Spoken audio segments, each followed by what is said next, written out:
এত গরম? তার গলার স্বর থমকে গেল। হৃদয়স্পন্দন হঠাৎ যেন আচমকা বেড়ে গেল।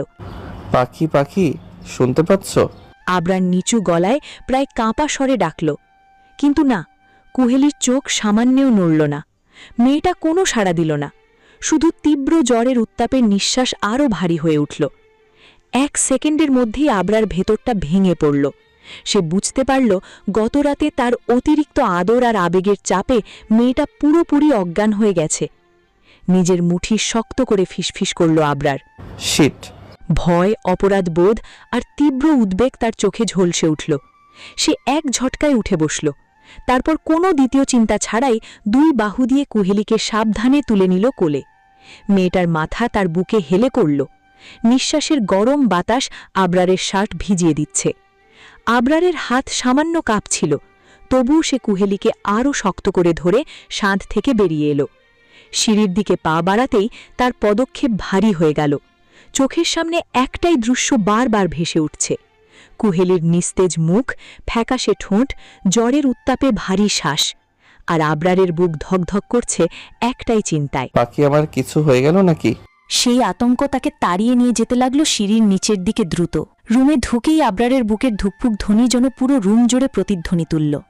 সে কোনো কিছু না ভেবে তাড়াহুড়ো করে কুহেলিকে বিছানায় শুইয়ে দিল। মেয়েটার নিস্তেজ শরীরটা তার বুকের মধ্যে আশঙ্কার ঠান্ডা ঢেউ তুলছিল। এক মুহূর্তও নষ্ট না করে আবরার ফোন বের করল। কাঁপা আঙ্গুলে নাম্বার টিপে ডাক্তার আসিফাকে কল দিল। কল ধরতেই আবরারের দৃঢ় কণ্ঠে বলে উঠল, ডাক্তার আসিফা, এখনই আসুন, যত দ্রুত পারো, খুব জরুরি। ডাক্তার আসিফা কিছু বলতে যাচ্ছিল, কিন্তু অপেক্ষা করার মতো সময় আবরারের নেই। সে কোনো জবাব না শুনেই ফোন কেটে দিল। ফোনটা পাশে ফেলে দিয়ে আবরার আবার কুহেলির দিকে ঝুঁকল। মেয়েটার আঙুলগুলো গরম, নিস্তেজ, কোনো শক্তি নেই। আবরার কুহেলির মিষ্টি ছোট্ট হাতটা নিজের বড় হাতের মধ্যে ঢুকিয়ে নিল। তার আঙুল বুলিয়ে ফিসফিস করে ডাকতে লাগল, রোজ, এই রোজ, প্লিজ ওপেন ইউর আইস। শুনতে পাচ্ছ? পাখি প্লিজ। তার গলা শুকিয়ে আসছে। এক ধরনের শ্বাসরুদ্ধ ভীতি বুকের ভেতর কাঁটার মতো বেঁধছে। আবরারের মন আজ তীব্র অস্থিরতায় দুলছে। যে মানুষটা কাউকে পাত্তা দেয় না, যার এক চোখের ইশারায় মানুষ কাঁপে, যে নিজের নির্মমতা নিয়ে গর্ব করত, সেই মানুষটাই এখন কাঁপছে মেয়েটার একটুখানি নিস্তেজ দেখে। কেমন যেন এক অচেনা ভয়, অচেনা দুর্বলতা, অচেনা অনুভূতি আবরারের বুক চেপে ধরল। ভাবা যায়, এই নিষ্ঠুর কঠিন মানুষটারও কেউ আছে যাকে হারানোর ভয়ে তাকে এভাবে অসহায় করে দিতে পারে। আবরার কুহেলির গাল ছুঁয়ে আবার ডাকল, রোজ প্লিজ, আমার দিকে তাকাও, দেখো আমার দম বন্ধ হয়ে আসছে, প্লিজ পাখি ওঠো। তার কণ্ঠ ভাঙা, কাঁপা, উদ্বেগে ভরপুর। কুহেলির নিস্তেজ বুক ওঠানামা করছে, আর আবরারের বুকের উপর ভর করে নামছে আতঙ্কের ভার। হঠাৎ দরজায় ঠকঠক করে কড়া নাড়ার শব্দ। আবরার তৎক্ষণাৎ নিজের ভেতরের সব ভাঙা ভাব, অস্থিরতা গোপন করে নিল। চোখের পলকে কঠিন পাথুর মুখও সেই পুরনো রূপে ফিরে এলো। গলা নামিয়ে গম্ভীর বলল, ভিতরে আসো। দরজা খুলে ডাক্তার আসিফা ঢুকলেন। রুমের পরিবেশ দেখে তার চোখে এক মুহূর্তের জন্য বিস্ময় ঝলকে উঠল। শুধু আবরারের ওভারসাইজ শর্টে মোড়া অচেতন কুহেলি আর তার পাশে বসে থাকা অপ্রতিরোধ্য আবরার, কিন্তু বিস্ময় প্রকাশ করার সাহস তার নেই। আবরার হালকা মাথা ঝাঁকিয়ে ইশারা দিতেই ডাক্তার আসিফা কুহেলির পাশে গিয়ে বসলেন। তিনি নরম হাতে কুহেলির কপাল ছুঁয়ে দেখলেন তাপমাত্রা অনেক বেশি। পালস দেখলেন, চোখের পাতা টানলেন, তারপর গভীর একটা নিঃশ্বাস ফেলে শ্বাস ছাড়লেন। একটা স্পষ্ট অপ্রকাশিত অভিমান, বিরক্তি এবং পেশাগত দায়িত্বের মিশ্র সুর যেন সেই নিঃশ্বাসে ফুটে উঠল। তারপর দক্ষ হাতে ইঞ্জেকশন বের করে কুহেলির হাতে দিলেন। কুহেলির শরীর সামান্য কেঁপে উঠল। সবশেষে মাথা তুলে আবরারের দিকে তাকালেন। 1 সেকেন্ড, 2 সেকেন্ড তার চোখে এক ধরনের অস্বস্তি। চিকিৎসক হিসেবে বলতে বাধ্য, কিন্তু মানুষ হিসেবে বলতে সংকোচ। আলতো করে বললেন, স্যার, উনি খুব দুর্বল। তার শরীর এতটা চাপ, এতটা স্টেটস নিতে পারবে না। আপনি অর্থাৎ একটু দেখে শুনে ইন্টুমেন্ট হবেন প্লিজ। রুমে তীব্র নীরবতা নেমে এলো। এক মুহূর্তের জন্য আবরারের চোয়ালের পেশি শক্ত হয়ে উঠল। তার ধাতব দৃষ্টি ডাক্তার আসিফার উপর পড়তে তিনি ঠোঁট কামড়ালেন, যেন কথা বলার ভুলটা বুঝতে পারলেন। আবরার ঠান্ডা, ধারালো স্বরে বলল, আপনার কাজ শেষ? ডাক্তার আসিফা ভরকে দিয়ে তৎক্ষণাৎ মাথা নোয়ালেন। জি, শেষ। ওর কণ্ঠের তীক্ষ্ণতা পুরো রুম কাঁপিয়ে দিল। আর কিছু না বলে ডাক্তার আসিফা দ্রুত উঠে দাঁড়ালেন। পায়ের শব্দ না তোলার চেষ্টা করেও তার জুতোর শব্দ কানে শোনাল। দরজা খুলে বাইরে যাওয়ার সময় তিনি শেষবার কুহেলির দিকে তাকালেন। অসহায় নিস্তেজ নিষ্পাপ মেয়েটা, কিন্তু আবরারের উপস্থিতি তাকে আর একটি শব্দ বলার সাহস দিল না। দরজা বন্ধ হওয়া মাত্র রুম আবার নিচু ভারী নীরবতায় ঢেকে গেল। আবরারের চোখ আবার কুহেলির দিকে ফিরল, এবার আগের তুলনায় আরও তীক্ষ্ণ, আরও অধিকারী, আরও অদ্ভুতভাবে উদ্বিগ্ন। আধা ঘণ্টা পর কুহেলির চোখের পাতা সামান্য কাঁপল।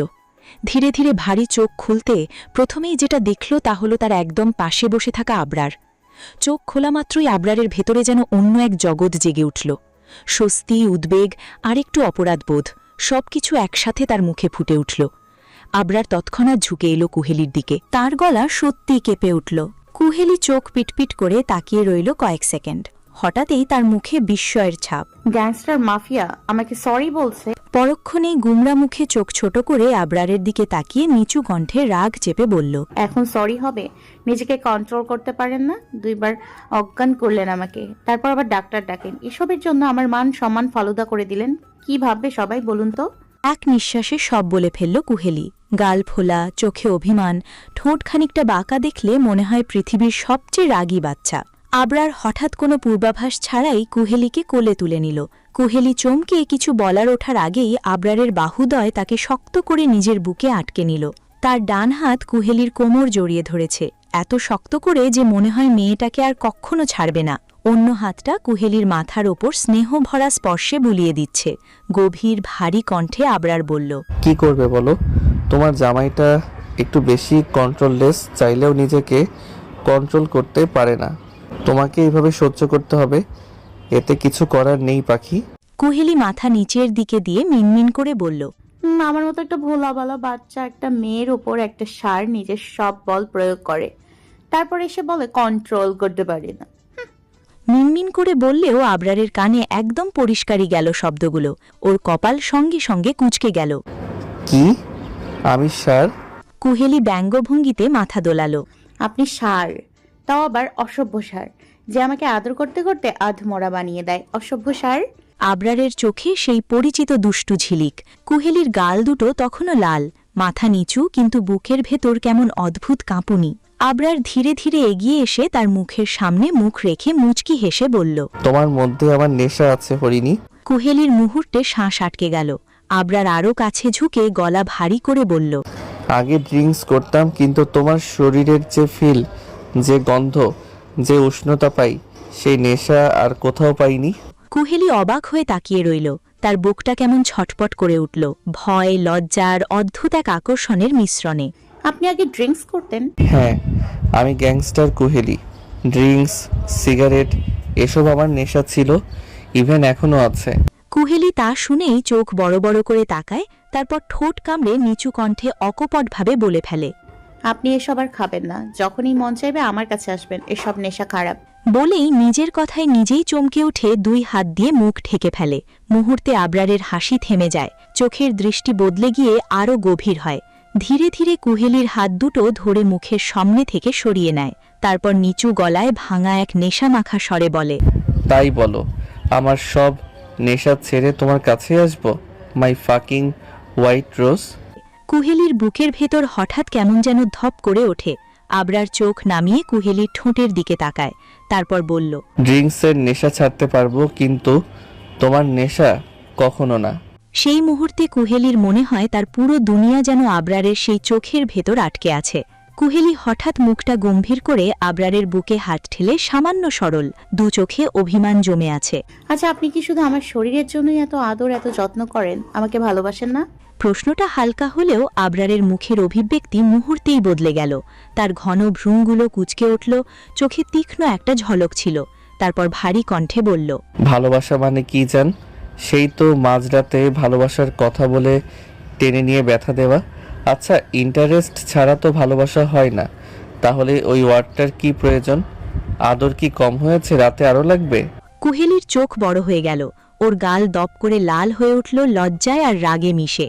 আবরার দাঁত দিয়ে নিচের ঠোঁট কামড়ে তাকালো কুহেলির দিকে। কুহেলি সেটা দেখে আরও নাক মুখ কুঁচকে বলল, অসভ্য ষাঁড়। আবরারের ঠোঁটের কোণে ধীরে ধীরে বিপজ্জনক এক হাসি ফুটে উঠল। সে কুহেলির থুন্নি আঙুলে তুলে ধরল, চোখে চোখ রেখে ফিসফিস করে বলল, আমাকে সার বললে আবার তোমাকে আত্মরা করে ফেলবো হরিণী। কুহেলি আর উপায় না পেয়ে আবরারের বুকে মুখ লোকায়। তা দেখে আবরার শব্দ করে হাসে। আবরারের হাসির শব্দ শুনে কুহেলিও মুচকি হাসে আবরারের বুকে। বিকেল 5টা। সারা দিন কুহেলির পাশেই ছিল আবরার। জ্বরটা এখন অনেকটাই কম, কুহেলির গালেও হালকা লালচে রং ফিরে এসেছে। তাই আবরার আধ ঘন্টা আগে কাজে বেরিয়েছে। সেই সুযোগে কুহেলি নিঃশব্দে বাগানে এসেছে হাঁটতে। একাই এসেছে, কোনো মেড নিয়ে আসেনি। আসার সময় দেখল সবকটা মেড ঝিমাচ্ছে। কুহেলি ভাবল হয়তো সারাদিন কাজ করে সবাই, তাই ক্লান্ত হয়ে ঝিমাচ্ছে। এতে মায়া হলো কুহেলির, তাই আর ডাকেনি, একাই হাঁটে এসেছে। হঠাৎ গেটের সামনে একসাথে 10টা কালো গাড়ি এসে দাঁড়ালো। ইঞ্জিনের গর্জন পুরো বাগান কেঁপে উঠল। কুহেলি চমকে গেল। এত দ্রুত আবরার ফিরতে পারে? মাত্র তো আধ ঘন্টা হলো গেছে। কিন্তু পরের মুহূর্তেই ভুল বুঝতে পারল। গাড়ির দরজা খুলে যে লোকটা নামল তাকে চিনতে 1 সেকেন্ডও লাগল না। শায়লার ভাই ফাহিম। সদা ভদ্র মুখ, কিন্তু আজ অদ্ভুত একটা ধার আছে তার দৃষ্টিতে। কুহেলি ভদ্রতায় হালকা হাসল। ফাহিম ভাইয়া, আপনি হঠাৎ আর এখানে? ফাহিম মুচকি হাসল, কিন্তু সেই হাসিতে অদ্ভুত ঠান্ডা কিছু লুকানো। একটিও কথা না বলে সে ধীরে ধীরে কুহেলির দিকে এগিয়ে এলো। কি হলো ভাইয়া, কিছু বলবেন? কথাটা শেষ হবার আগেই ফাহিম ঝট করে রুমালটা কুহেলির মুখে চেপে ধরল। কুহেলির চোখ বড় হয়ে গেল, হাত পা ছটফট করল সেকেন্ড 10, তারপরই শরীর ঢলে পড়ল। ফাহিম কুহেলির নিথর দেহটাকে আলতো করে কোলে তুলল।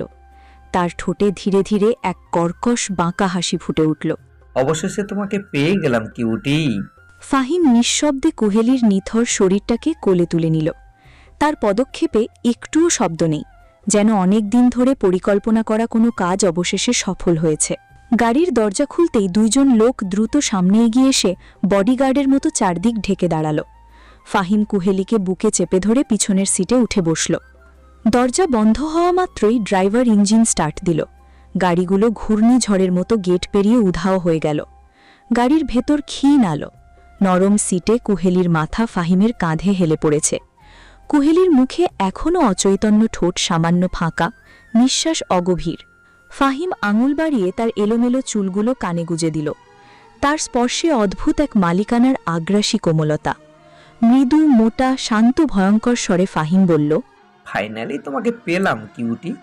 তার কণ্ঠে এক ধরনের বিজয়, এক ধরনের উন্মাদ ভালোবাসা। আঙুল কুহেলির গালের উপর দিয়ে নামিয়ে এনে থুত নিতে থামাল। তারপর নিচু কণ্ঠে বলল, আর তোমাকে হারাতে পারবো না। সব সময় তুমি আমার কাছেই থাকবে। গাড়ির ভেতর আলো ছায়ার মাঝে তার চোখ দুটো লালচে ঝিলিক দিচ্ছিল। কুহেলির ঘাড়ের কাছে মুখ নিয়ে গিয়ে ফিসফিস বলল, আবরার নিশ্চয়ই তোমাকে কষ্ট দিয়েছে, তাই না? চিন্তা করো না কুহেলি, আমি তোমাকে কষ্ট দেব না, কখনো না। কারণ সে গভীর শ্বাস নিল, যেন কোনো পাগল আবেগ তাকে গ্রাস করছে। কারণ তুমি আমার বাগানের সবচেয়ে সুন্দর, সবচেয়ে মূল্যবান ফুল, আর এই ফুলটাকে আমি কারোর হাতে পড়তে দেব না। ফাহিমের বুকে কুহেলিকে আরও শক্ত করে জড়িয়ে ধরল। আস্তে গাড়ি শহর থেকে মিলিয়ে যেতে লাগল, কুহেলির অসহায় নিস্তব্ধ দেহকে সাথে নিয়ে। রুমটা অদ্ভুত শান্ত, নিঃশব্দ, অর্ধেক অন্ধকার। দেয়ালের ল্যাম্পগুলো থেকে নরম কমলা আলো পড়ছে। এই আলোতে যেন সবকিছুই সন্দেহজনকভাবে সুন্দর। হঠাৎ খুব কাছে থেকে একটা কণ্ঠ ভেসে এলো, নিচু, রহস্যময় আর অনুভূতিহীন, শান্ত। সাদা চুলের রানী, শুনতে পাচ্ছ? কুহেলির বুক ধক করে উঠল, যদিও চোখ তখনও আধ খোলা। কণ্ঠটা আবারও কাছে ঝুঁকল, গা ছমছমে নরম গলায় বলল, দেখো, তোমাকে নরক থেকে এনে স্বর্গে এনেছি আমি।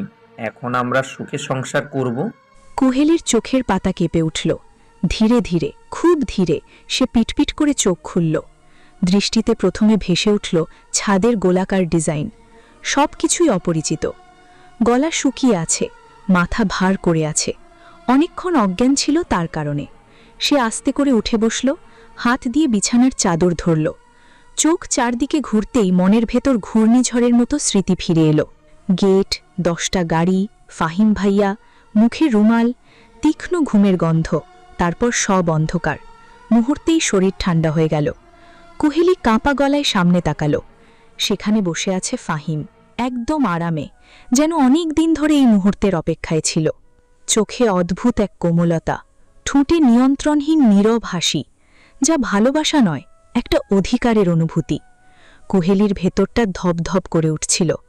মনে হচ্ছিল বুকের ভেতর একটা অদৃশ্য হাত চেপে ধরেছে। ভয়, অচেনা জায়গা, অচেনা নীরবতা, আর সামনে বসা ফাহিমের স্থির অবিচল দৃষ্টি, সব মিলিয়ে কুহেলির হাত পা ঠান্ডা হয়ে আসছিল। তবুও নিজেকে জোর করে শান্ত করল। কাঁপা ঠোঁট জোড়া একবার ভিজিয়ে নিল, তারপর জোর করে কথা বলল। আপনি আমাকে এখানে কেন এনেছেন?